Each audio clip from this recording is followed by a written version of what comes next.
अवध ओझा चुनाव हारते हैं। मैंने सोचा चलो ठीक है, जनता ने मुझे एक्सेप्ट नहीं किया होगा कि भाई अभी मास्टर साहब नए नए आए हो, थोड़ा सा रमो, फिर हम आगे आप पे सोचेंगे। रमना चाहिए था। आप मैं बिना रमे आप भाग गए। मैं नहीं मास्टर के होमवर्क में कमी, ये कैसे हो सकता है? हो गई मास्टर के होमवर्क में कमी, मैंने कहा तो ना, फिर विद्यार्थी को क्या समझाएंगे? आप मंदिर का एग्जाम्पल देते हैं, जानबूझ के मंदिर का एग्जाम्पल दे रहे हैं, मुझे पता है। आप वैसे ही जो है, मुझे लगता है हिंदू देवी देवता थोड़े आपको पसंद नहीं आते, भले से आप सनातन को मानते हैं। तो आपने ये पूरा का पूरा षड्यंत्र रचा था, खेल। अरविंद केजरीवाल जेल क्यों गए थे? देखिए, जेल जाने की जो बात है तो शायद ही कोई राजनेता हो दुनिया में जो जेल न जाए। नीतीश कुमार जी मौसम विज्ञानी हैं। उनको जैसे ही आभास होता है कि क्या है मौसम का जो रीडर होगा वो बहुत अच्छा पायलट है। इस सत्ता जिसको चाहे उसको जेल में रख सकते। तो कह रहा हूँ कि नीतीश कुमार जेल में क्यों नहीं डाले गए? सरकार अगर सबको जेल में डाल सकती है तो नीतीश कुमार जेल में क्यों नहीं डालेंगे? 3 बार बोल देता हूँ कि राजनीति नहीं करनी। साहब, मेरा कोई पॉडकास्ट देखो, उसमें ऐसा नहीं होता हो सकता जब मैंने मोदी जी की तारीफ ना की व्यक्तिगत। मैंने कहा इस सामंतवादी मुल्क में जहाँ डायनेस्टिक पॉलिटिक्स है और जबरदस्त है, नॉर्थ से साउथ, गुजरात से नॉर्थ ईस्ट, वहां वो व्यक्ति तीसरी बार भारत का प्रधानमंत्री है। सलाम। अरविंद केजरीवाल सुपरस्टार, मनीष सिसोदिया स्टार, एक ग्रेड कम कर दिया आपने। राहुल गांधी एक उभरते हुए सितारे हैं कि वो कोशिश करें कि कुछ ऐसे लोग अपने साथ रखें जो सिर्फ उनकी हाँ में हाँ ना मिलाएं, क्योंकि चाटुकार और चिंतक में फर्क होता है। चाटुकार आपकी कोई बात कभी नहीं काटेगा और चिंतक आपकी बात काटेगा।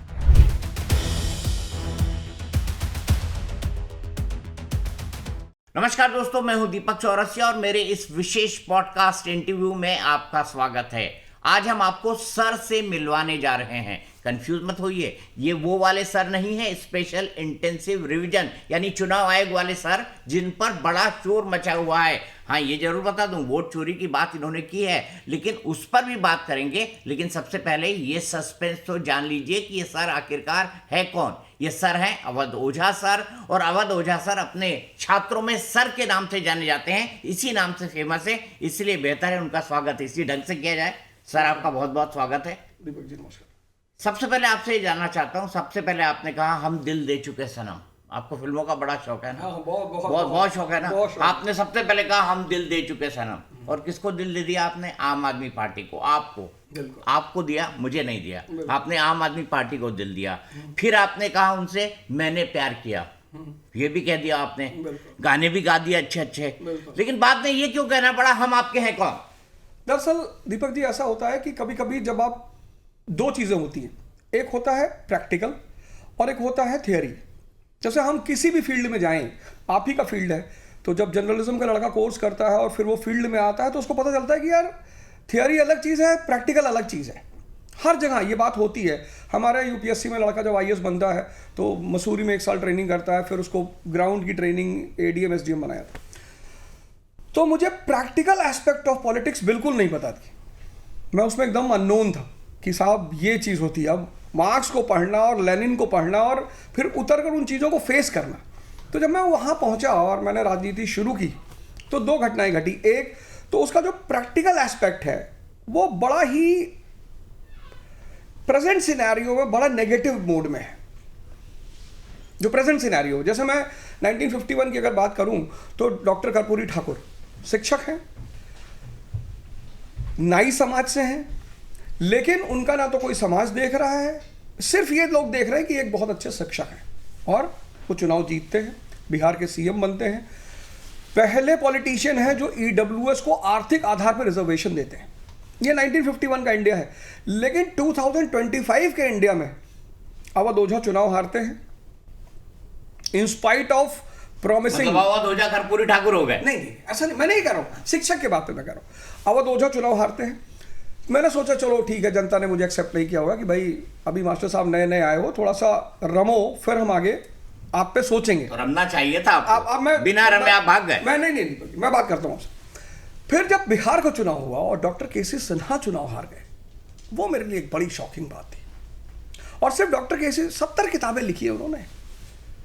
मतलब 1951 के इलेक्शन में हिंदुस्तान की लोकसभा में एक से एक ब्रिलियंट पढ़े लिखे लोग हैं, जबकि 13% लिटरेसी रेट है। तो मुझे ऐसा लगा, ऐसा मैं बताता हूं, अब अगर भागने की बात कही जाए तो कुमार विश्वास भी भाग गए, अमिताभ बच्चन भी भाग गए। तो मुझे ऐसा लगा कि शायद मेरे होमवर्क में कहीं ना कहीं कमी है, मैं अपना होमवर्क पूरा करूंगा, फिर मैं कुछ विचार इस पे कर सकता हूं। लेकिन फिलहाल मैं डायरेक्ट पॉलिटिक्स अब नहीं करूंगा। नहीं, मास्टर के होमवर्क में कमी, ये कैसे हो सकता है? हो गई कमी। मास्टर के होमवर्क में कमी, मैंने कहा तो ना, फिर विद्यार्थी को क्या समझाएंगे आप? मैं बिल्कुल अप्लाइड पार्ट, थ्योरेटिकल पार्ट तो बड़ा मजबूत था, राजनीति ऐसे इज इक्वल टू सारे कॉन्सेप्ट्स क्लियर थे। अप्लाइड पार्ट में थोड़ी सी कमी रह गई थी, उस कमी की होमवर्क करना था। और दूसरी बात यह है कि मुझे ऐसा लगा, मैंने पिछले पॉडकास्ट में भी कहा था कि मेरी जो 25 साल का अनुभव है टीचिंग फील्ड का, उसको मैं बहुत बेहतरीन तरीके से समाज में बांट सकता हूं, जागृति कर सकता हूं, दिशा दे सकता हूं। तो वो मेरे लिए काम बहुत अच्छा है। आपने कहा कि ये काम बहुत अच्छा है, ये काम बहुत बुरा है, लेकिन मुझे मैंने नहीं कहा, बुरा नहीं कहा, बुरा नहीं कहा मैंने। राजनीति बुरी नहीं है, बिल्कुल बुरी नहीं है। जो चीज देश is equal to E, Japan पैदा हुआ 1867 में, क्रांति हुई वहां पे, और 1910 में जापान बन गया सुपर पावर। राजनीति की वजह से ही तो बना, डिसीजंस की वजह से ही तो बना। आप देखो, चाइना पैदा हुआ 1949 में, क्रांति हुई, और हमसे बुरी हालत चीन की थी, लेकिन Mao Zedong, doctor sun Yat-sen, Deng Xiaoping, आज चाइना सुपर पावर की रेस में। अगर लोग एप्पल फोन खरीदते हैं तो वन प्लस भी खरीदते हैं। तो राजनीति कभी बुरी हो ही नहीं सकती, क्योंकि वो देश की संरक्षक है। मतलब राजनीति में रहने वाले बुरे हैं? नहीं, बिल्कुल बुरे नहीं है। तो फिर बुरा क्या है? हमें बता, राजनीति बुरी नहीं है, राजनीति में रहने वाले बुरे नहीं है, तो बुरा क्या है? अच्छा, आप बताओ कि इस वक्त इस देश का असली राजा कौन है? जनता, we the people of India solemnly resolve. अब अगर यूपी का जनमानस, हम वोट मांगने गए कि साहब मंदिर बना रहे हैं, उसने कहा नहीं चाहिए, इंडस्ट्री चाहिए, तो फिर नेता किसकी बात करेगा? इंडस्ट्री। आप मंदिर का एग्जाम्पल देते हैं, बहुत मुझे जानबूझ के मंदिर का एग्जाम्पल दे रहे हैं, मुझे पता है। आप वैसे ही जो है, मुझे लगता है हिंदू देवी देवता थोड़े आपको पसंद नहीं आते, भले से आप सनातन को मानते हैं। बिल्कुल ये बात नहीं है। मैं तो चैलेंज दिया था इलेक्शन के टाइम, जब मैं चुनाव लड़ रहा था, तो मेरा बड़ा फेमस चैलेंज था कि जो भी चाहे वो आके हमसे रामचरितमानस पे चर्चा कर ले। गीता मैं पढ़ा रहा हूं, मेरा 109 एपिसोड आ चुका है। हर संडे को रे अवध ओझा चैनल पे रात में 9 बजे मैं गीता पढ़ाता हूं। 109 एपिसोड, मतलब आप समझो पूरा साल क्रॉस कर चुका है। मैंने ये कहा कि जनता जो डिमांड करेगी, नेता वही फुलफिल करेगा। तो चूंकि वास्तविक राजा जनता है, तो जनता जैसा डिमांड करेगी। भाई हमें तो ठीक है, इंडस्ट्री किस बात की, एजुकेशन किस बात, वो चर्चा ही नहीं सुनना चाहती, बजट पे वो चर्चा ही नहीं सुनना चाहती, तो नेता पागल थोड़ी है। वो तो वही डिमांड फुलफिल करेगा जिसकी वही सप्लाई फुलफिल करेगा जिसकी डिमांड होगी। ठीक है, अब मैं आगे बढ़ूं उससे पहले राजनीति पे आऊं, बाकी चीज़ों पे आऊं, मैं आपकी पर्सनैलिटी पे आना चाहता हूं। मुझे मालूम पड़ा आप स्कूल में बड़े बदमाश थे, बहुत बदमाशी किया करते थे, एक से एक बढ़कर प्रैंक किया करते थे, और आपके पिताजी को भी स्कूल में बुला लिया जाता था। उसके बाद क्या प्रैंक करते थे, हमको भी बताइए थोड़ा। नहीं, बदमाश देखिए, मैं आपको बताऊं, जो लड़के बहुत एक्टिव होते हैं, और मेरा 2 जीवन है स्कूल में। एक जीवन है जब मैं बहुत शांत था, सीधा था, होमवर्क करने वाला बच्चा था, क्योंकि ब्राह्मण फैमिली से आता था, तो एक लंबी सी चुटिया भी थी। तो ये हालत थी कि शायद ही कोई दिन होता था जब मुझे लोग परेशान नहीं करते थे। एक बार चुटिया ही काट दी, मेरा होमवर्क किया तो वो पन्ना ही फाड़ दिया, ये भी एक दौर था। फिर जब 10th में पहुंचा और कुछ घटनाएं घटी, अराजक घटनाएं घटी, और उसमें मेरी भी भागीदारी रही, तो मैंने देखा यार, अराजकता क्या थी ये भी बता दीजिए। नहीं, अराजकता का मतलब यह है कि आप बार बार मार खाए हैं, और एक दिन आपने किसी को खूब मारा जमकर, और जब आपने मारा तो पता लगा दूसरे दिन हर आदमी आपको नमस्ते कर रहा है, भैया नमस्ते। तो फिर वही प्रैक्टिकल वाली बात, तो प्रैक्टिकली ये बात सिद्ध हो गई कि अरे यार, ये तो सिर्फ कहने की बातें हैं कि आप अच्छे रहो, ईमानदार रहो, झगड़ा मत करो, हाँ सच बोलो, ये तो कहानी तो कुछ उल्टी ही है। इसीलिए मैं बार बार भगवान कृष्ण का नाम लेता हूं कि हाथ में बांसुरी और हिडन चक्र, वही इस देश में सर्वाइव कर सकता है। तो एक दूसरा सत्र जब शुरू हुआ, और मेरे शिक्षक जैसा कि स्कूल में होते ही हैं, हर आदमी सिर्फ एक प्रवचन देता था, पढ़ोगे नहीं तो भीख मांगोगे। तो बड़े सारे इतिहास में एग्जाम्पल है जिन्होंने कभी नहीं पढ़ाई की। भाई अकबर, मुगलों को हटा दिया गया ना, अकबर कभी स्कूल गया ही नहीं।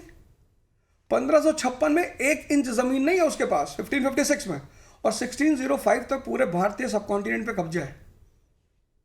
यानी पढ़ाई से भी कोई बड़ी चीज है, उसका नाम है समझ। तो वही स्कूल के दौरान दरमियान ये सब घटनाएं जब होती है, मैंने कहा मेरा बार बार युवाओं से, इस समाज से कहना है कि जो बात आप अप्लाइड समझोगे, अप्लाइड, न्यूटन का पहला law, a body at rest will be at rest until and unless external force is applied. अब ये तो थ्योरी हो गई, इसको आप जीवन में लगाओगे कहां?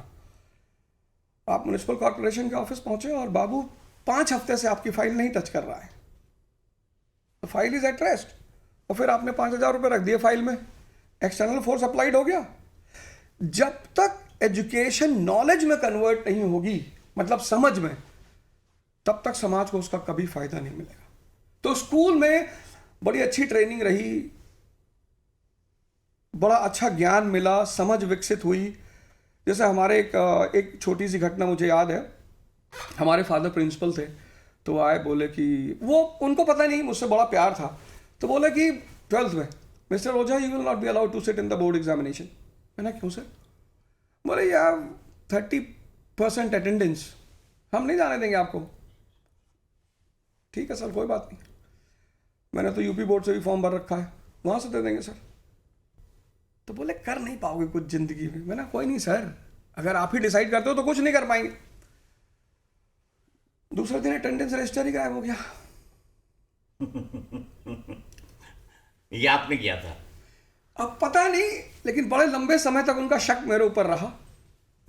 पर बताइए, आज तो बता दीजिए, किया था कि नहीं किया था? किया तो हमारा एक दोस्त नहीं था। अच्छा, मैंने नहीं किया था। मतलब आपने ये पूरा का पूरा षड्यंत्र रचा था? खेल, चलिए ये शब्द बदल देता हूँ, खेल रचा था। खेल रचा था। फिर एग्जाम भी दिया मैंने, और फादर ने, मेरी माँ लॉयर है कोर्ट में, तो फादर ने बाकायदा FIR भी किया, मुझे कोतवाली भी बुलाया गया। कोतवाल साहब ने कहा कि हाँ भाई रजिस्टर का तो पता चल गया है, वापस कर दो। मैंने कहा सर अगर पता चल गया तो आप मंगवा लो जहाँ से पता चल गया, और अगर वो मेरा नाम लेता तो मैं दोषी हूँ। तो बड़ा कॉन्फिडेंस में हो बेटा। तो एक रजिस्टर सामने रखा उन्होंने, कहा ये है रजिस्टर, मिल गया, तुम्हारे दोस्त ने ला के दिया है। तो मैं हंसने लगा। बोले क्या हुआ? मैंने कहा सर जब मिल गया, दोस्त ने दे ही दिया, तो फिर आप कार्रवाई करो, अब आप मुझसे क्यों पूछ रहे हो? तो जब मैं चलने लगा तो उन्होंने मुझसे कहा कि एक बात बताओ, इतना कॉन्फिडेंस किस बात का है? मैंने कहा सर अब वो रजिस्टर है ही नहीं। बोले मतलब? मैंने कहा जो ले गया तो उसने जला ही दिया सर शाम को, ये आ ही नहीं सकता था सर। फिर वो भी हंसने लगे। तो बोले कोई बात नहीं, पर ये सब काम नहीं किया जाता बेटा। मैंने कोई बात नहीं सर, ये मेरे पीछे पड़ा हुआ फादर, फालतू में मुझे परेशान कर रहे। तो वो कहानियाँ बड़ी प्रचलित रही स्कूल में। फिर जब मैं UPSC के फील्ड में तैयारी करने लगा तो भी लोग बड़े आश्चर्यचकित हुए। फिर जब मैं पढ़ाने लगा फिर तो और हुए। मेरे एक सीनियर थे, उन्होंने कहा था कि अगर तुम IAS बन जाओगे तो ढोलपुर हाउस बंद हो जाएगा। लेकिन जीवन में मैंने देखा, ये मेरा अपना अनुभव है, कि अगर आपको एक गुरु मिलता है, जैसे मुझे मिला स्वामी अड़गड़ानंद जी, और आपको एक दिशा मिलती है, तो कहीं ना कहीं ये देश अंगुलीमाल को बुद्ध बनाने की क्षमता रखता है।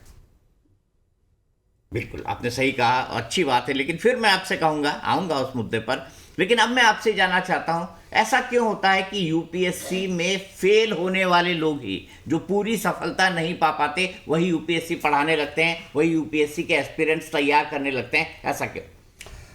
आप बताओ, चाणक्य कभी राजा बने थे? नहीं, पर उन्होंने राजा बनाया। रमाकांत आचरेकर कभी नेशनल लेवल के खिलाड़ी थे? नहीं, पर उन्होंने 2 बड़े शिष्य पैदा किए, विनोद कांबली और सचिन तेंदुलकर। भगवान कृष्ण कभी अस्त्र शस्त्र चलाना नहीं सिखाते थे, लेकिन महाभारत के सबसे बड़े कोच हैं। इस फील्ड में, IAS की फील्ड में आप देखोगे कोई भी प्रोफेसर कभी सफल नहीं हुआ।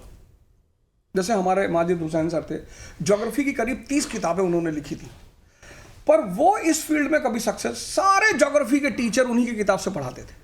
उसकी वजह यह है कि प्रोफेसर की जो अप्रोच है वो बड़ी एक्सटेंसिव है, और कोच की अप्रोच सिर्फ वॉर बेस्ड है। मतलब हमने एग्जाम दिया है, हमें पता है प्री कैसे होता है, क्या होता है प्री। मतलब वैदिक पीरियड से आपको सिर्फ 20 क्वेश्चन तैयार करने हैं। अब जब वही चीज प्रोफेसर पढ़ाएगा तो बड़ा एक्सटेंसिव पढ़ाएगा, पूरा पढ़ा डालेगा, 5000 फैक्ट दे देगा। जो नया अप्रोच का लड़का होगा वो बड़ा खुश होगा, यार ये तो सारा मैटर मिल गया, पर वो उसको नुकसान कर जाएगा।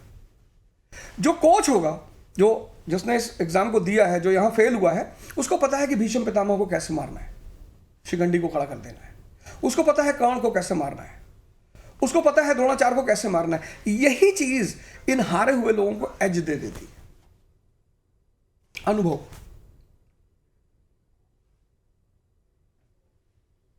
अब मुझे बताइए, आपने भगवान श्री कृष्ण का नाम लिया, आप उनसे बहुत प्रभावित दिखाई देते हैं। आपने एक बार अरविंद केजरीवाल को भी श्री कृष्ण कह दिया था, ये कैसी तुलना? नहीं, मैंने कहा कि जब बात बुराई की चल रही थी, निषेध की, जेल गए थे, फलाना हुआ था, ये हुआ था, वैसा हुआ था, तो मैंने तुलना की थी। मैंने कहा यार, महाभारत के युद्ध में कृष्ण रथ चला रहे थे।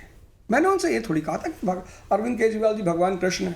हर वो आदमी जो बुराई के खिलाफ लड़ रहा है, वो कहीं ना कहीं एक सत्य का अंश है, उस संदर्भ में मैंने कहा था। बाकी मैंने ये थोड़ी कहा था कि भगवान है, किसी को आप भगवान कह ही नहीं सकते। अरविंद केजरीवाल जेल क्यों गए थे? देखिए, जेल जाने की जो बात है, तो शायद ही कोई राजनेता हो दुनिया में जो जेल ना जाए। बहुत राजनेता है जो जेल नहीं गए हैं, बहुत सारे। तो मैंने कहा ना, हाँ। शायद ही कोई राजनेता हो जो जेल ना जाए, शायद, यानी कुछ तो नहीं गए होंगे। नेहरू जी का एक लंबा समय जेल में बीता, वहां से चिट्ठियां लिखते। ब्रिटिशर्स के खिलाफ लड़ रहे थे भाई, शराब घोटाला करके थोड़ी जेल में गए थे, साबित हो गया। हवाला कांड करके थोड़ी जेल में गए थे। दीपक जी, आरोप तो यही लगा है ना। आरोप किस पे नहीं लगता? आप आज आप बाहर जाओ, इतने सारे लोग गांधी जी के बारे में बात करते हैं, कहते हैं वो 2 लड़कियों के कंधे पे हाथ रख के चलते थे। मैंने पूछा देखा है? अरविंद केजरीवाल गांधी है। नहीं, आपने कहा आरोप की बात। हाँ। तो मैंने कहा देखा है, ऐसे तो ये लिखा हुआ है। नहीं, ठीक है, अभी तो लिखा हुआ है, विचाराधीन है। लिखा हुआ है, माय एक्सपेरिमेंट विद ट्रुथ के अंदर लिखा हुआ है। नहीं, माय एक्सपेरिमेंट ट्रुथ में उन्होंने लिखा है कि मैं काम से बहुत ज्यादा परेशान था। उन्होंने अपनी वाइफ वाली स्टोरी लिखी है, जिस दिन उनके पिताजी की डेथ हुई, वो पूरी स्टोरी उन्होंने बयां की है। पर जिस तरह से गांधी जी के ऊपर इल्जाम लगता है, जिस दिन ये प्रूव्ड हो जाएगा, जिस दिन कोर्ट निर्णय ले लेगी कि हाँ भाई अरविंद केजरीवाल गलत थे, तो वो ठीक है, सिद्ध हो जाएगा। अभी तो विचाराधीन मामला है, केस चल रहा है, चार्जशीट हो गई है भाई, कोई बात नहीं, कॉग्निजेंस हो गया है ऑफेंस पर, जेल रह के आ गए हैं, उनके खिलाफ इतने सारे प्रूफ्स हैं जो कोर्ट के अंदर जमा किए जा चुके हैं। जैन साहब को बाहर कर दिया गया, कोर्ट ने खुद ही आदेश दिया कि वो एक केस में, शराब घोटाले में नहीं, वो सिर्फ एक केस में। हाँ ठीक है, बहुत अच्छी बात है, लेकिन किसी भी भारतीय लॉ के अनुसार, मॉडर्न लॉ के अनुसार, जब तक कोई कन्विक्ट हेंस प्रूव नहीं हो जाता, आप उसे अपराधी। ये वही अरविंद केजरीवाल है, क्या कहते थे रामलीला मैदान में, याद है आपको? जी बिल्कुल। क्या कहते थे? आप बताइए। नहीं, आप बताइए। नहीं, आप बताइए। आप बताइए। नहीं, मैं तो क्या कहते थे रामलीला मैदान में? नहीं, रामलीला मैदान की बहुत सारी बातें तो मैंने नहीं सुन रखी है। नहीं, ऐसा कैसा हो सकता है? अरे तो आप बताइए, तो हम बताएं। 2005 से आप आईएएस पढ़ा रहे हैं, इतने सारे आईएएस बना दिए, जो देश का सबसे बड़ा आंदोलन हुआ हाल के दिनों में, उसके बारे में आपने सुन नहीं रखा, ये कैसे हो सकता है? रामलीला मैदान में वो कहते थे कि एक नए देश का निर्माण करेंगे, कहते थे वो। हो गया। तो आप अगर दिल्ली की शिक्षा व्यवस्था को देखो, 2014 में जब इन लोगों की सरकार बनी, तो 4 या 5 गवर्नमेंट स्कूल के लड़के ने आईआईटी क्वालिफाई किया था, और 2024 में 742। आपको नहीं लगता हम एक कदम आगे बढ़ गए थे? आम आदमी पार्टी ने कहीं ना कहीं, भाई कोई भी देश महान कब बनेगा? जब उसकी शिक्षा व्यवस्था अच्छी होगी। आज इस देश का हर लड़का का ड्रीम है कि हम अमेरिका पढ़ लें, हम ब्रिटेन पढ़ लें, हम फ्रांस में पढ़ लें, हम स्वीडन में पढ़ लें। कोई अफगानिस्तान और पाकिस्तान पढ़ने जाना चाहता है? नहीं। तो मुझे ऐसा फील होता है, मैं 11 महीना उन लोगों के साथ रहा, कि केजरीवाल जी और आम आदमी पार्टी ने बेसिक्स जो है उसको स्ट्रांग करने का शुरुआत कर दी थी, यानी शिक्षा और स्वास्थ्य। पर 11 साल सरकार के अंदर है सर, 11 साल में तो क्रांतिकारी परिवर्तन हो सकते हैं। और आरोप भी उन पर कौन सा लगा? जिस चीज के खिलाफ उन्होंने आंदोलन चलाया, एंटी करप्शन ड्राइव पर चढ़ के वो सत्ता के अंदर आए थे, और उसी करप्शन के अंदर वो जेल गए। इससे बड़ी बदनामी क्या होगी? और मैं आपने बताया हेंस प्रूव, जब तक प्रूव ना हो जाए, but politics work on perception, ये भी आप बहुत अच्छी तरह जानते हैं। बहुत अच्छी बात है। 1922 में जब नॉन कोऑपरेशन मूवमेंट रोक दिया गया, नॉन कोऑपरेशन मूवमेंट रोका गया, गांधी जी को गिरफ्तार कर लिया गया, तो जज के पास कोई वही नहीं था, कोई एविडेंस नहीं था, साक्ष्य नहीं था, सिर्फ परसेप्शन, डाउट। एक एक्ट आया था, Rowlatt act, imprisonment without trial, 6 साल की सजा दे दी। आपको पता है क्या जुर्म किया था गांधी जी ने? 1900, वो छोड़िए, 1908 तिलक को 6 साल की सजा दे दी। आपको पता है क्या जुर्म किया था तिलक ने? बताइए, आपको पता है आज की उन लोगों, दोनों लोगों ने क्या जुर्म किया था? गजबाई है, आपको भी एग्जाम्पल मिल रहे हैं, तो कहां के मिल रहे हैं? स्वतंत्रता आंदोलन, गांधी, तिलक, अरविंद केजरीवाल, मनीष सिसोदिया, गजब है सर, गजब है सर। आप एक बात बताइए, गजब है सर। आप जिस बात पे आरोप किसका लगा है? शराब घोटाले का। प्रूफ कहां हुआ? विचाराधीन मामला है। आज तक मैंने बहुत स्टूडेंटों से पूछा जो आईएएस बन गए, मैंने कहा यार 8 साल 6 साल तिलक जेल में रहे, 1908 से 1914। फिर आप आ गए तिलक पे। मैं कह रहा हूं, फिर आ गए आप तिलक पे। देखिए sir, Arvind Kejriwal is equal to Tilak, Arvind Kejriwal is equal to Mahatma Gandhi, no sir, ये कह रहे हैं आप? नो सर, फिर मैं ये कह रहा हूं कि सत्ता जिसको चाहे उसको जेल में रख सकती है। सरकार की जो ताकत है, सरकार, इसीलिए तो हम उसे सरकार कहते हैं। मैं आपको एक एग्जांपल बताता हूं। आप तो बिहार की राजनीति को इतनी अच्छी तरह समझते हैं ना। नीतीश कुमार कितनी बार पाला बदल के इधर गए उधर गए, इधर गए उधर गए। उनके खिलाफ भी ग्रीवेंसेस थे ना सरकार को। सरकार चाहती तो उनके खिलाफ भी केसेस कर सकती थे ना, उनको भी जेल में डाल सकती थी। वो कैसे छूट गए इन सब चीजों से? वो मिस्टर क्लीन की छवि क्यों पा गए? और अरविंद केजरीवाल कैसे जेल चले गए? ये भी समझा दीजिए। देखिए नीतीश कुमार, अभी मैं काठमांडू गया था रिसेंट 10 दिन पहले, तो हम सुनौली बॉर्डर से बाहर नहीं निकल पाए, हम थोड़ा सा दिशा भ्रम हो गया, तो हम पश्चिमी चंपारण वाली बॉर्डर से निकले बाहर। तो पश्चिमी चंपारण से बगहा तक, मतलब आप समझ लो कम से कम 150 किलोमीटर की बिहार की रोड, इतनी शानदार, मतलब आज से 15 साल पहले रोड जैसी कोई स्थिति ही नहीं थी। नीतीश कुमार जी को जो तोहफा मिला है उसके कई सारे फैक्टर्स हैं। एक तो महिलाओं को उन्होंने स्ट्रेंथन किया, शराबबंदी उन्होंने बिहार में लागू की, जिससे महिलाएं तो बहुत ज़्यादा खुश हुई। ये बात अलग है कि जब मैं पश्चिमी चंपारण के उससे बाहर निकला तो बॉर्डर के उस पार लगभग हर दुकान में शराब मौजूद थी। बहनों का बड़ा ध्यान रखा नीतीश जी ने, 10,000 रुपये दिया चुनाव से पहले। तो नीतीश कुमार जी मौसम विज्ञानी हैं, उनको जैसे ही आभास होता है कि क्या है मौसम, मौसम का जो रीडर होगा वो बहुत अच्छा पायलट होगा। वो मौसम वैज्ञानिक नहीं थे, वरना वो उनकी बुरी तरह हार 2014 के लोकसभा चुनाव में नहीं होती। ये भी आप बहुत अच्छी तरह जानते हैं। 2014 का लोकसभा चुनाव बुरी तरह हारे थे नीतीश कुमार मोदी जी का साथ छोड़कर। मोदी जी का साथ छोड़कर? जी हाँ, बिल्कुल हारे ना। हाँ, लेकिन वही आदमी 20 साल से बिहार, मतलब बिहार जैसे। लेकिन मेरा सवाल दूसरा था सर मेरा सवाल दूसरा। आप आइए, मेरा सवाल ये था कि नीतीश कुमार पर आज तक एक भी करप्शन का आरोप क्यों नहीं लगा? दूसरी तरफ मिस्टर क्लीन कहे जाने वाले अरविंद केजरीवाल पर क्यों लगा? क्यों वो जेल चले गए? क्यों उनको लंबे समय तक जमानत नहीं मिली? क्यों lower court, high court, supreme court करना पड़ा?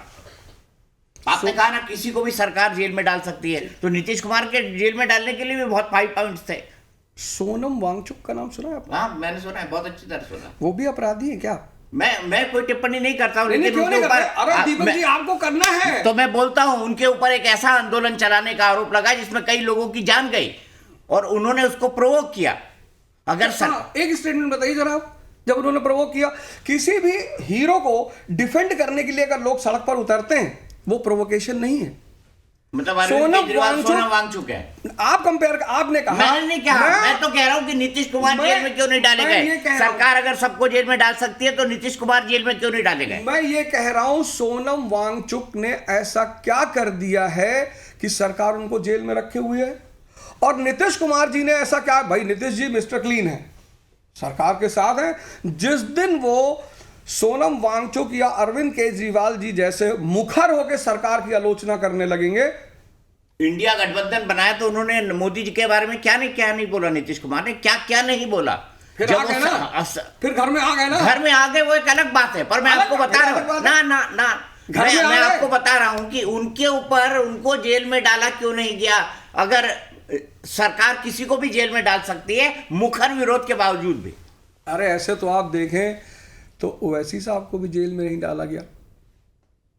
ओवैसी साहब ने ऐसा कोई काम ही नहीं किया कि जिससे जेल में डाला जाए। अरे मदद कर मोदी जी, बिहार इलेक्शन, लोग तो कहते हैं भाजपा की बी टीम है। अब आप कहीं और पहुंच गए, अब आप कहीं और पहुंच गए। मतलब अब आप जो है, नहीं मैं आपको बताऊं दीपक जी, एक सेकंड दीजिए मुझे। केले और आम का कंपैरिजन कर रहे हैं। बिल्कुल केला और आम बराबर। मैं कह रहा हूं अरविंद केजरीवाल के साथ मैं 10 महीने रहा, 10 महीने। उस व्यक्ति को कोई कुछ भी कहे, कुछ भी, हर व्यक्ति की अपनी ग्रेवियंसेस होती है। मैं बताऊं दीपक जी, उस आदमी के मन में टीचरों के प्रति इतना सम्मान है। जिस दिन मैंने कहा, डिसाइड किया कि मैं राजनीति नहीं करूंगा, तो उन्होंने मुझसे कहा कि आप जो पद बोलो, जो कहो, मैं आपको दे दूंगा। बोला उन्होंने।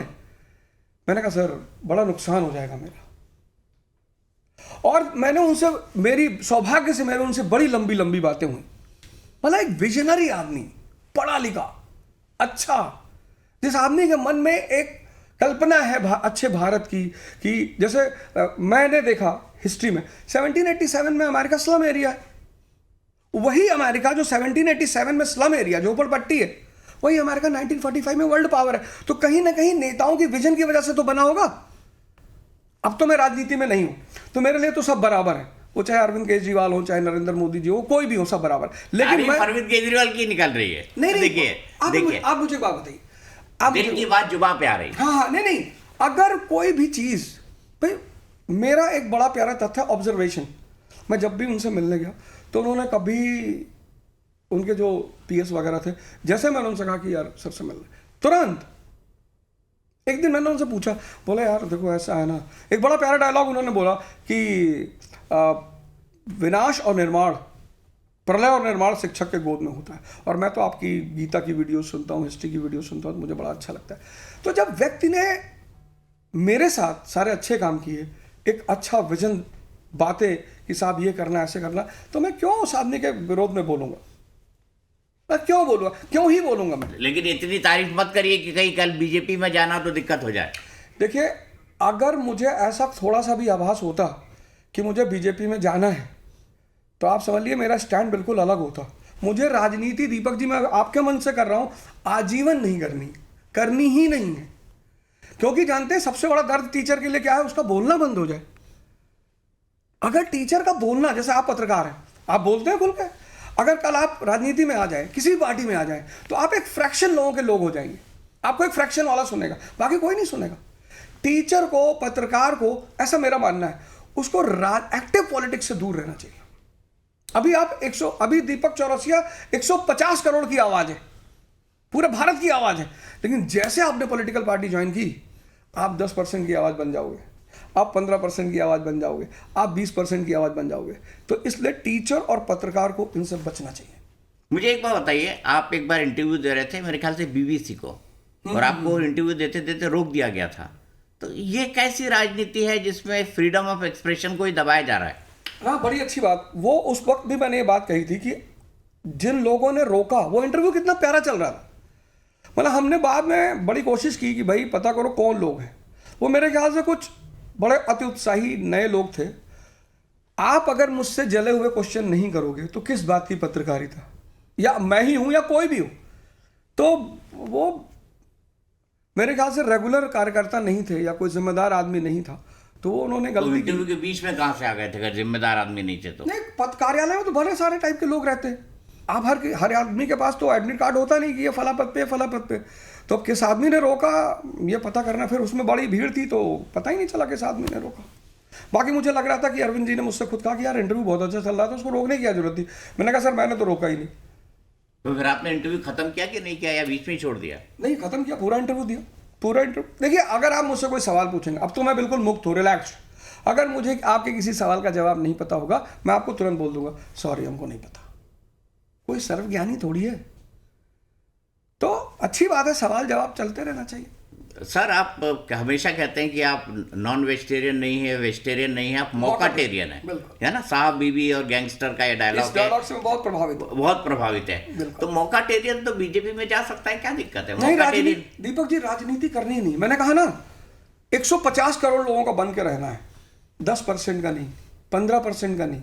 ठीक है, बीजेपी सरकार में है, हो सकता है बुला ही ले, हो सकता है कोई अच्छा सा पद भी दे दे, कल गाड़ी भी मिल जाए, लेकिन नहीं जाना। राजनीति करनी ही नहीं है।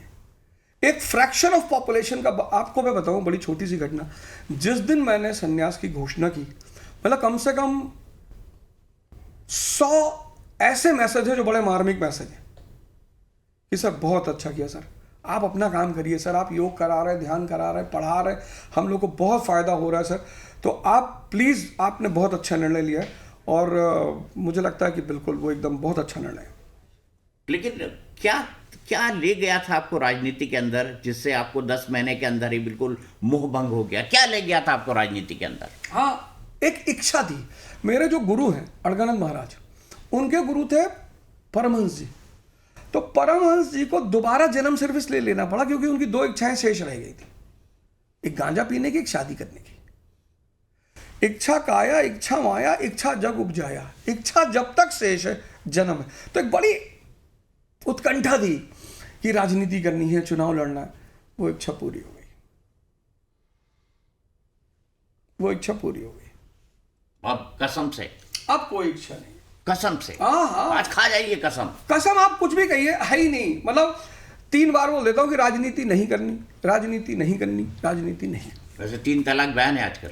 नहीं तो ये तो 3 बार हो गया ना कि भाई आपने 1 बार नहीं कहा था, 3 बार कहा था। हाँ। जब कल मैं कोई पार्टी ज्वाइन करूंगा तो आपके पास एक रिकॉर्डिंग मौजूद होगी हाँ। कि भाई इन्होंने 3 बार कहा था। अब तो इस आदमी की बात का भरोसा ही फिर नहीं। तो आप फिर साहब बीबी और गैंगस्टर का डायलॉग दोहरा देंगे कि ना आप तो वेजिटेरियन है, ना आप नॉन वेजिटेरियन है, आप तो मौकाटेरियन है। अब दीपक जी देखो, मैं आपको एक बात बताऊं, कभी कभी क्या होता है, कुछ चीजें इल्हामी होती हैं, आसमानी आसमानी। अब ऐसी कोई घटना घट जाए कि प्रभु हमको साक्षात आदेश कर दे कि भाई, वो तो कर ही सकते हैं, वो तो कर ही सकते हैं। प्रभु का आदेश तो कभी भी आ सकता है सर, कैसे भी आ सकता मैं है। आपको बताऊं, हाँ, कुछ चीजें ऐसी होती हैं जिन पर एफर्मेशन कभी नहीं किया जा सकता। गांधी जी ने 1914 में साबरमती आश्रम खोला, उन्होंने कहा भाई मैं राजनीति नहीं करूंगा, मैं संत आदमी, महात्मा आदमी, आश्रम में रहने वाला और आदमी। वही करते रहे पूरी जिंदगी। वही करते रहे पूरी जिंदगी। उन्होंने कहा मैं राजनीति नहीं करूंगा। देखिए, सुनिए, 1922 में जब वो जेल पहुंच गए तो कांग्रेस के बीच में झगड़ा शुरू हो गया, स्वराजिस्ट और गांधीइट्स, ये CR दास जी और सरदार पटेल, इन लोग की लॉबी आपस में लड़ने लगी। ये हुआ कि साहब कांग्रेस टूट जाएगी। तब उन्होंने जेल में कहना शुरू किया कि जो सरकार का विरोध करेगा मैं उसे कांग्रेस में रखूंगा ही नहीं। अंग्रेजों ने कहा यार ये तो बड़ी अच्छी बात है, इनको बाहर निकालो, ये खुद ही तोड़ देंगे कांग्रेस। 24 में जेल से बाहर निकाल दिया, 28 में निकलना था। और एकमात्र सेशन में उन्होंने प्रेसाइड किया, बेलगांव सेशन 1924, और वहां उन्होंने कहा swarajist are the true nationalist. तो अगर भगवान कृष्ण को भी महाभारत के युद्ध में एक बार पहिया उठाना पड़ गया था, तो ऐसी कोई स्थिति आ जाए तो मैं नहीं कहता हूं, लेकिन आप भी रहेंगे। अब आ गई दिल की बात जुबान पर, अब वो नहीं करूंगा, नहीं करूंगा, नहीं करूंगा, खत्म। किसी भी दिन भगवान दर्शन दे सकते हैं और भगवान आदेश दे सकते हैं सर। तो आप काटेंगे भगवान की बात? आप बताइए, आप काट देंगे? मैं तो आपकी बात कर रहा हूं सर। तो मैं भी नहीं काटूंगा। परमात्मा का अगर आदेश हो जाए, साक्षात इल्हामी आदेश, तब तो कोई बात ही नहीं है। लेकिन मैं अपने मन से राजनीति नहीं करूंगा। पार्टी बीजेपी वही ले जाएगी आपको, सही जगह वही ले जाएगी। ये आप सब चुक चुकी हैं, समझते हैं ना आप? ये मतलब ये डाउनफॉल की तरफ जा रही है। एक वही पार्टी है जो आपको कहीं ले जा सकती है, बीजेपी। तो आपको सूत्र खोज लेने चाहिए। मैं कुछ पुराने स्टूडेंट्स खोजिए दीपक जी, मैं जो IAS से होके राजनीति में जा चुके हैं। बीजेपी में ऐसी फौज है। दीपक जी, मैं आपको एक बात बताऊं, आप फिर कहेंगे कि मैं बड़ा अरविंद केजरीवाल से मेरा लगाव है उनसे। पार्टियां आती रहेंगी, जाती रहेंगी, ये स्टेटमेंट बड़ा फेमस है अटल बिहारी वाजपेयी जी का। लेकिन ये देश रहना चाहिए, देश रहना चाहिए। तो राजनीति में कोई किसी का दुश्मन नहीं है। आज मैं आपको बता रहा हूं कि जिस दिन भी बीजेपी राजनीति में बैकफुट होगी, कभी तो होगी। हाँ, कभी होगी। हर किसी का डाउनफॉल होता है, जो बढ़ता है वो हाँ कभी नीचे तो आता होगी। है जी। आज नहीं होगी तो 3010 में होगी, तब फिर आम आदमी पार्टी ही आगे आएगी। अरे गजब है, गजब प्रेम है। इसको बोलते हैं एक तरफा प्यार। नहीं मैं आपको इसको बोलते हैं एक तरफा प्यार। नहीं ऐसी बात नहीं, मैं आपको बताऊं, सुनिए, आप बड़े लोगों को बड़ा लोग मुझसे कह रहे हैं इस बात को कि भाई तुमने पार्टी छोड़ दी, राजनीति छोड़ दिया। दीपक जी, मैं आपके साथ काम किया और आपको मैंने देखा, आपके साथ रहा, और मैं जानता हूं कि आप बहुत अच्छे विजन लेके चल रहे हो, तो मैं आपकी बुराई कैसे कर सकता हूं? मैं जैसे मोदी जी हैं, पुतिन साहब आए हैं इंडिया, मोदी जी ने कई सारे काम बहुत शानदार शानदार, एक चीज पे तो मैं उनकी फिदा रहता हूं हर जगह। आप मेरा कोई पॉडकास्ट देखो, उसमें ऐसा नहीं होता हो सकता जब मैंने मोदी जी की तारीफ ना की हो व्यक्तिगत। मैंने कहा इस सामंतवादी मुल्क में जहां डायनेस्टिक पॉलिटिक्स है और जबरदस्त है, नॉर्थ से साउथ, गुजरात से नॉर्थ ईस्ट, वहां वो व्यक्ति तीसरी बार भारत का प्रधानमंत्री है। सलाम है मोदी जी को, इस टैलेंट पे सलाम है। ना पीछे धनी फादर है कि बिलियनियर फादर है कि ले जाओ 200 करोड़ रुपए लड़ो चुनो, ना पीछे कोई राजनीतिक पार्टी है, एक साधारण सी शुरुआत है। अब अगर मैं ये तारीफ में कर दूं तो लोग कहते हैं मोदी जी से बात चल रहा है, अमित शाह जी का फोन आया था। नहीं सर, ये यथार्थ है। जैसे योगी आदित्यनाथ हैं, यूपी से हट जाएंगे, उस लॉ एंड वो आदमी इतना स्ट्रांग लॉ एंड ऑर्डर को हैंडल करता हुआ, 25 करोड़ पूरा अमेरिका रहता है यूपी में। अब इन सब बातों की अगर तारीफ नहीं की जाएगी, घर नहीं तोड़ना चाहिए किसी का, ये भी कहना पड़ता है। क्योंकि मैंने जब पहली बार अपना घर बनाया तो मैं बड़ा रोया बैठकर, क्योंकि यहां किराए पे रहते थे दिल्ली में। किराए पे रहना और पहली बार अपना घर बनाना दोनों बड़ी बात है। तो हमारी आदत है एक परसेप्शन बनाने की। तो मैं तो अब रहा हूं, केजरीवाल जी के साथ रहा हूं और व्यक्तिगत रहा हूं, व्यक्तिगत। पहला प्यार है केजरीवाल जी आप? नहीं, पहला प्यार की बात नहीं है। पहला प्यार है, पहली बार है।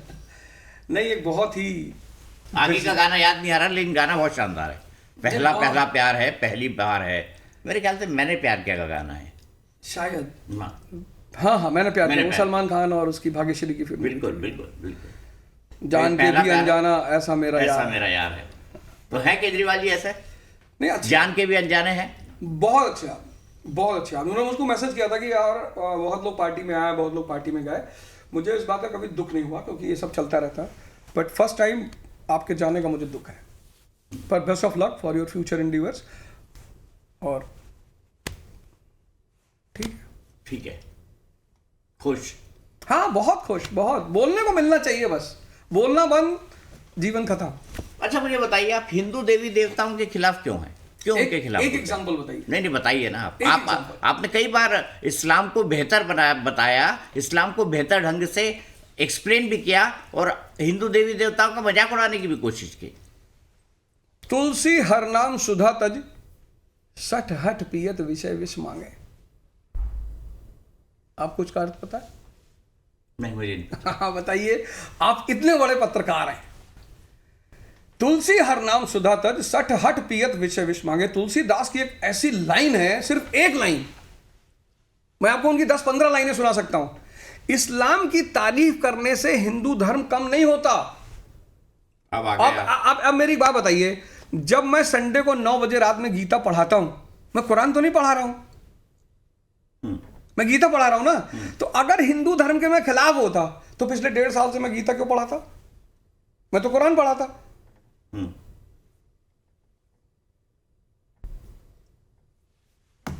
और मैं एक बात बताऊं आपके मन से, मार्च के महीने से और पैन इंडिया गीता पे शोज करने जा रहा हूं। ये डिस्क्लोजर आप ही के उस पे हुआ है। मार्च के महीने से गीता पे शोज करने जा रहा हूं कि गीता क्यों पढ़नी चाहिए, गीता कैसी पढ़नी चाहिए और गीता में किन चीजों के फॉर्मूले दिए हुए हैं।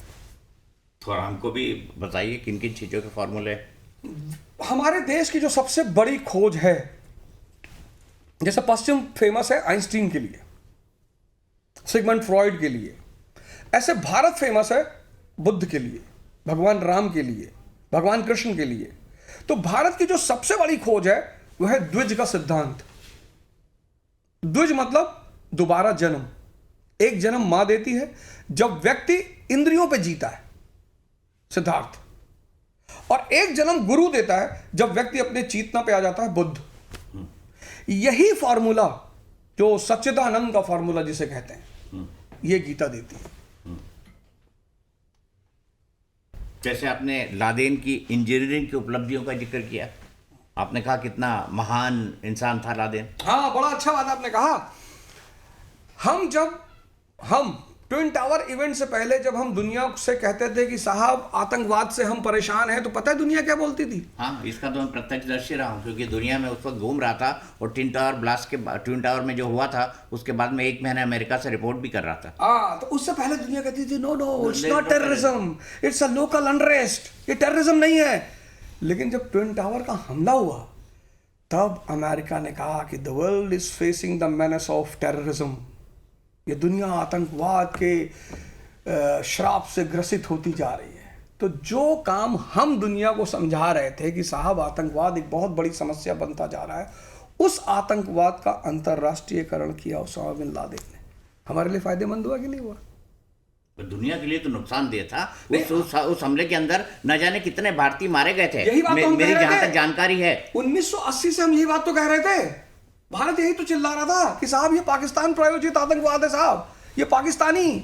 पर दुनिया कह रही थी नहीं। लेकिन इसके लिए उसामा बिन लादेन की तारीफ थोड़ी बनती है साहब। ऐसा है, कर्ण की तारीफ नहीं होती महाभारत में।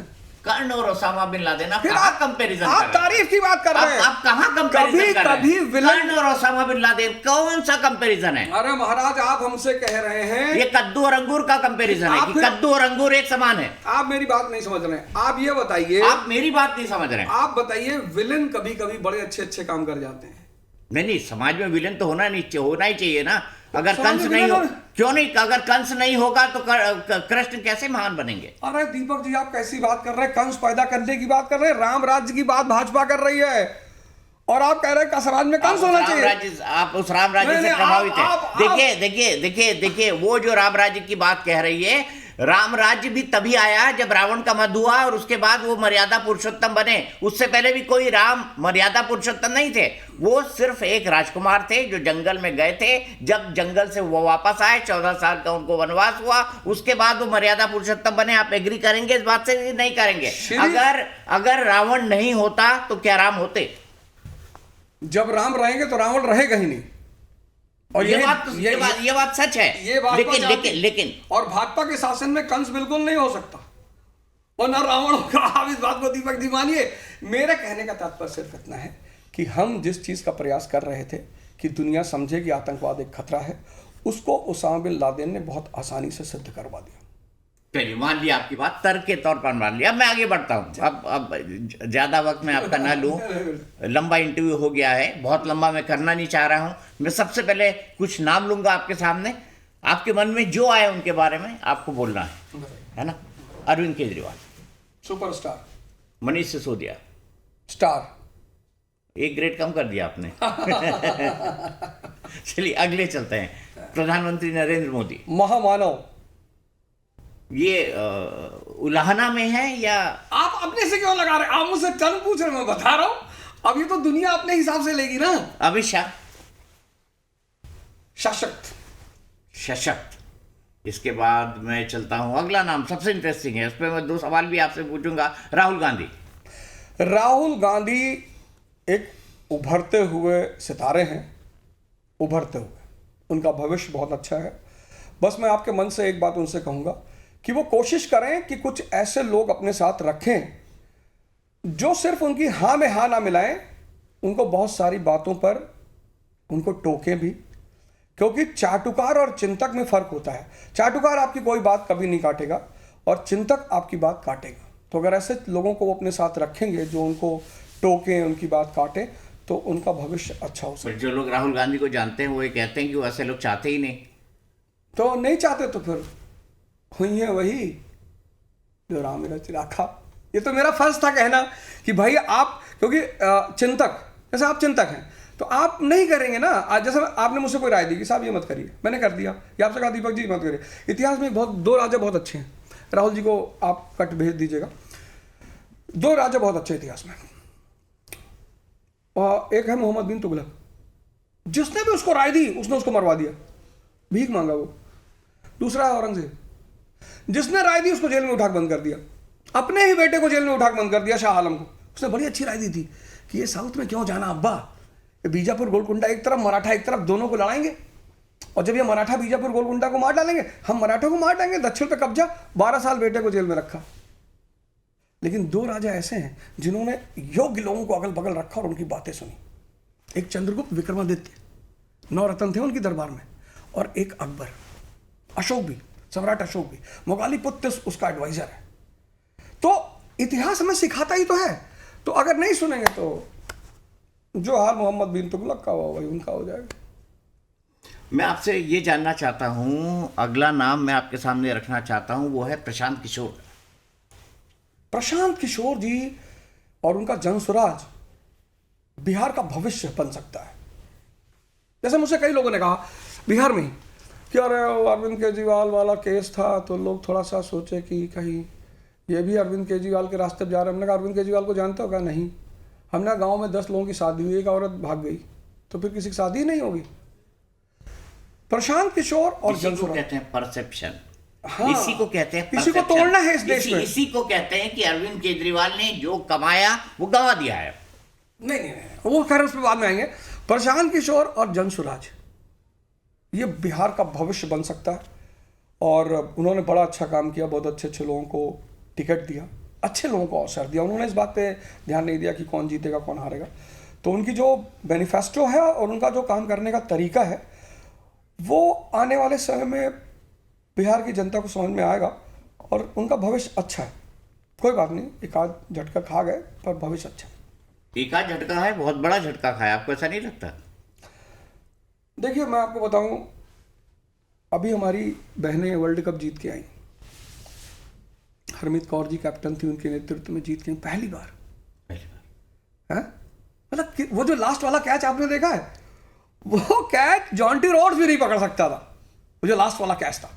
तो खेल में और राजनीति में हार नहीं होती। 1920 में बहुत लोगों ने कहा, बाबूजी ने कहा था स्वराज मिल जाएगा, नहीं मिला।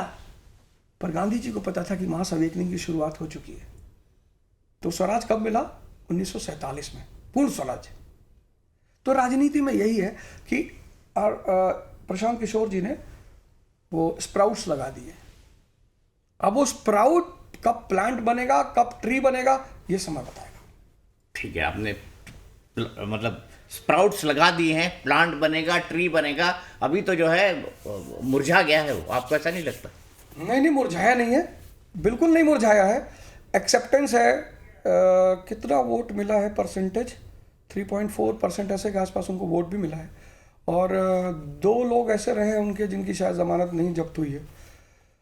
तो कोई बात नहीं। जर्मनी में नाजी पार्टी को 2 सीट मिली थी पहले इलेक्शन में, फिर 31 में वो सुपर पावर बन गया।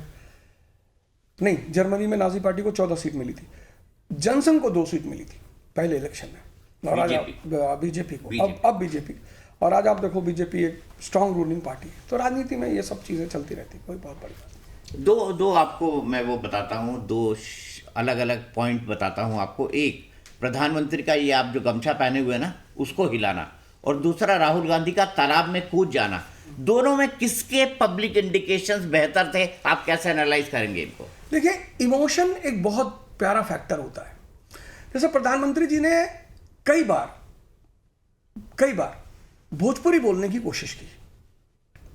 जैसे आप जर्मनी गए, छोड़िए जर्मनी तो बहुत दूर है, मैं एक आपको एग्जांपल देता हूं। मैं तमिलनाडु गया क्लास लेने, तो मैंने कम से कम 10 तमिल लाइनें रट ली।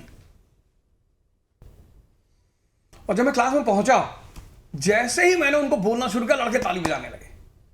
तो एक एक्ट आप करते हो जिससे इमोशनल बॉन्डिंग हो जाती है, एक एक्ट आप करते हो जिससे कोई बॉन्डिंग नहीं होती। जैसे gamchha is a pride of Bihar. तो जैसे प्रधानमंत्री जी ने गमछा हलाया, every person of Bihar got attached to him. भाई 1.5 करोड़ गमछे तो उसी दिन बिक गए कि प्रधानमंत्री जी ने लाया। तो एक्ट करना और उसको उसके साथ इमोशन जोड़ना, दोनों अलग अलग बात है। तालाब में कूदने से किसी का कोई इमोशन नहीं जोड़ा। तो वो जो बिहारी इमोशन है, मखाने की लावा से जुड़ गया, गमसे से जुड़ गया, लेकिन तालाब से नहीं जुड़ा। जिसने भी राहुल जी को ये राय दी थी उसने शायद इमोशन वाले एस्पेक्ट पे ध्यान नहीं दिया था जब वो बुलेट चला रहे थे। अगर वही वो मुरैठा बांध लिए होते, अरे, और लिखवा लेते बुलेट के आगे वाले नेम प्लेट पे महाकाल, फिर तो बच्चा इमोशन, आपके एक्ट से इमोशन जुड़ता है कि नहीं, ये बहुत क्रूशियल है। लिखवा लेते राजा बाबू लिखवा लेते, फिर तो बहुत बड़ी बात हो जाती। लेकिन फिर लोग उनसे फार्मूला पूछते कि इसका फार्मूला क्या है, और वो मैं ही उनको बताऊंगा जब भी मिलूंगा। वाह, तो मतलब एक दरवाजा आपने कांग्रेस पार्टी का भी खोल के रखा हुआ है, आप मानेंगे नहीं? नहीं, ऐसा नहीं है। अच्छा, एक बात बताइए हमको दीपक जी, क्या देश के राजनेताओं से मिलना कोई गुनाह है? नहीं, बिल्कुल गुनाह नहीं। मैं तो कह रहा हूं रास्ता खोलने की बात। नहीं। आप तो मायावती से भी मिल के आए हैं, आप तो अखिलेश यादव से भी मिल के आए हैं। मायावती जी बहुत जबरदस्त लीडर है। मैंने जब एमपी का इलेक्शन चल रहा था, मैंने कहा भी था, उन्होंने मुझसे कहा भी था कि आप चाहें तो हमारी पार्टी से चुनाव लड़ सकते हैं। अखिलेश यादव जी से मैं मिला, कोई राजनीति की बात नहीं हुई। मतलब इतनी बात तो मैंने शायद ही किसी राजनेता से कभी की हो जहां पॉलिटी, इकोनॉमी, IR, ओहो, मतलब हमें तो लगा था कि 10 मिनट की मुलाकात होगी, लेकिन अब जैसे अभी हम आप बैठ जाएं और पढ़ाई में बात होने लगे तो ये पॉडकास्ट 6-7 घंटे का चला जाएगा। तो वो बात खुल गई शुरू से, और फिर तो मुझे लगा कि नहीं, सब पढ़े लिखे लोग हैं और बहुत शानदार लोग हैं और इनका भविष्य अच्छा है। मोदी जी, अरविंद केजरीवाल, मनीष सिसोदिया, राहुल गांधी, मायावती, अखिलेश यादव, घाट घाट का पानी पिया है सर आपने? सर, हमने इन लोगों को ज्ञान रूपी गंगा से परिचित कराया। ये हमारे देश के राजनेता हैं, हमारे देश के भविष्य हैं। इनमें से कोई हमारा दुश्मन नहीं है। टीचर का, पत्रकार का, डॉक्टर का, वकील का, इनका कोई दुश्मन होता है? आपने मुझे बिठाया, आप कल अखिलेश यादव को बिठाएंगे, परसों राहुल गांधी को बिठाएंगे, फिर मोदी जी भी यहाँ आके बैठेंगे, तो आपको कोई थोड़ी कहेगा घाट घाट के पानी पिए। क्यों? क्योंकि आप पत्रकार हैं। आप ज्ञान रूपी गंगा से सभी को आच्छादित करेंगे, सब पे 2-2 जल आप फेंकेंगे। तो जो काम आप कर रहे हैं वही काम मैं कर रहा हूँ। अब चलते चलते आपसे मैं ये जानना चाहता हूँ, भगवान कब दर्शन देके बोलने वाले हैं कि ओझा जी प्लीज आइए, राजनीति का रास्ता आपका इंतजार कर रहा है? बुद्ध को 14 साल में किए थे और महावीर को 6 साल में, और जो सबसे पहले तीर्थंकर थे उनको 80 दिन में किए थे पार्श्वनाथ को।